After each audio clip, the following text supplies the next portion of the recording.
Anybody who has a straight white male son or grandson has either discovered this or will discover it, that straight white male is going to be the last admitted to selective colleges, to selective graduate schools, to professional schools, and to law firms, government, science positions, you name it.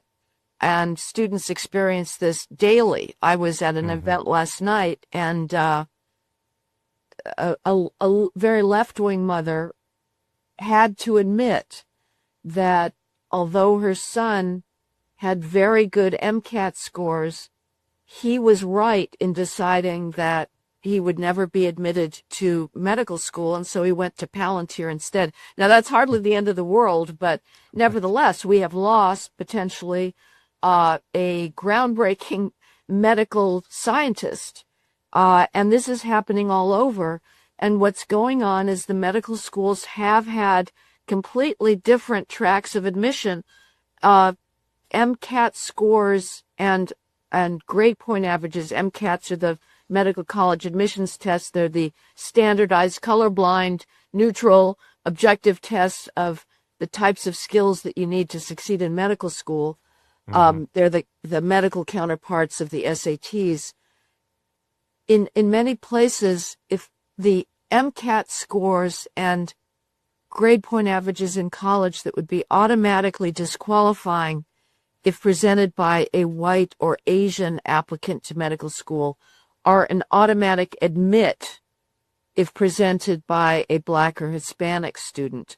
So you've got almost non-overlapping bell curves of who's getting admitted to medical school. And so what happens is, and this is true for any institution that practices racial preferences, when these less qualified, underqualified Blacks are admitted to medical school, and let me just put in a little aside here, opponents of racial preferences like myself are not saying that Blacks should not go to college. We're not saying that Blacks should not go to law school. We're not saying that Blacks should not go to medical school.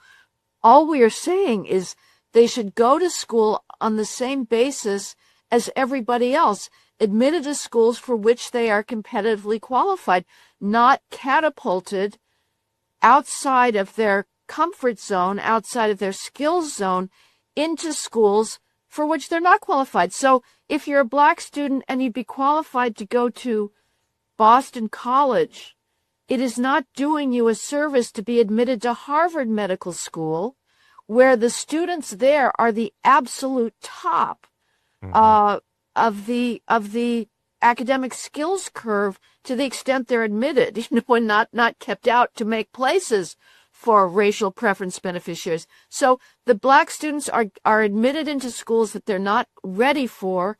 They do very poorly. They're at the bottom of their class.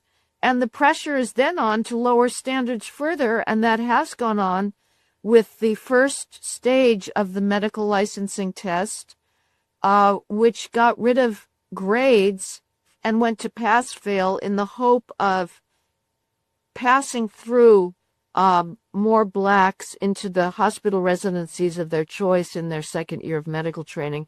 And the pressure is on to do similar things to Part 2 of the medical licensing exam. And sorry, guys, skill matters, intelligence matters, capacity matters.